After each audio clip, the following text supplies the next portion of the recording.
We've all been there, right? You're in a control room, you have this perfect feed from a professional camera or a switcher, Hmm. and you just need to get that signal onto a regular TV or a monitor, and it sounds so simple. It sounds like it should be the easiest thing in the world. But it's always a massive headache. It really is. It's that fundamental mismatch. You've got the pro SDI world trying to play nice with the consumer HDMI world. Mm. And, trying to do that without adding weird artifacts or delay. Mhm. That's the hard part. Which brings us right to today's subject, the Kramer FC-331. Right. On paper, it's a 3G HD-SDI to HDMI format converter. But this doesn't look like one of those cheap little dongles you'd find online. This seems like it's built for when the signal just cannot fail. Exactly. And that's the mission for this deep dive. Let's look past the basic it converts A to B and really figure out why you'd want this specific box. It's about reliability where it's, mission critical. Like in a broadcast truck Or even an operating room, as we'll get into. Okay, let's get into the specs then. It can handle data rates up to 3 gigs, which covers your standard HD formats. But one detail I saw in the manual, it specifically calls out level A 3G HD-SDI. I'm so glad you caught that. Why is it so important? Because in the 3G SDI world, you have level A and level B. Level B is basically two older 1.5G signals kind of bundled together. This box is strictly level A. So if your gear is older and sending out level B, you plug this in and you just get nothing, a black screen. You get a black screen. It's a classic pitfall. Mm-hmm. But for any modern workflow, level A is what you want. It's cleaner. Right, and it keeps the audio embedded, which you'd expect. But the feature that really jumped out at me was the looping input with reclocking. Ah, yes. Now, does that mean it's actually cleaning up the signal?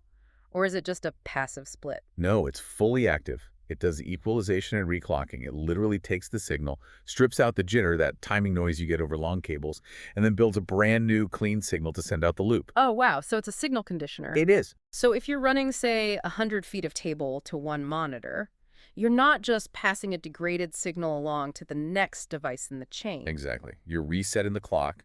The next device gets a perfect handshake. Okay, so that's the video. What about the audio side? I see these little DIP switches on the unit. Yeah, the audio group de-embedded selection. This is where a lot of cheap converters fall down, isn't it? Absolutely. They just grab the first 2 audio channels and call it a day.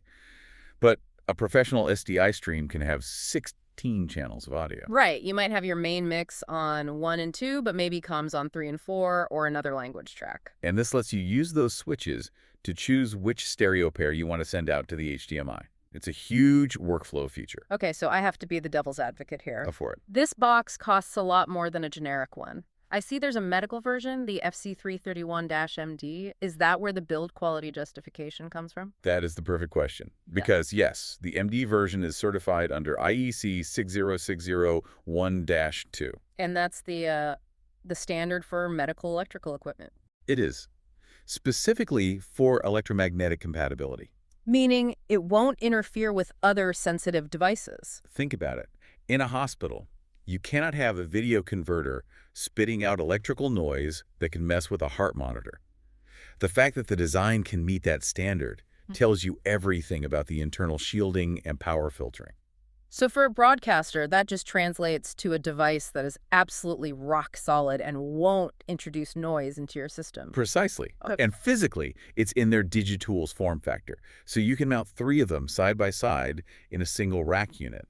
Plus, you have those little LED lights for active input and output. Which saves you from crawling behind a rack with a flashlight trying to figure out if a cable is live. It's those little things. It really is just a high-performance, super versatile tool that's as comfortable in a live event as it is in a hospital. It's the kind of invisible, thankless work that just saves the entire production. That's a great way to put it. And it leads to a final thought for you to consider. We're seeing this massive industry shift toward IP video, right? Video over Ethernet, SMPTE 2110. Everything's moving to software. Yeah, getting rid of all the physical cables. But when you look at a device like this, it makes you wonder, with all the complexity of IP networks, with packet loss and sync issues, are we maybe going to miss the simple hardware-level reliability of a dedicated circuit? When the network has a problem, this little box just keeps on ticking. There's a certain comfort in a cable you can physically trace from one point to another. Definitely something to think about. Thanks for listening to this deep dive.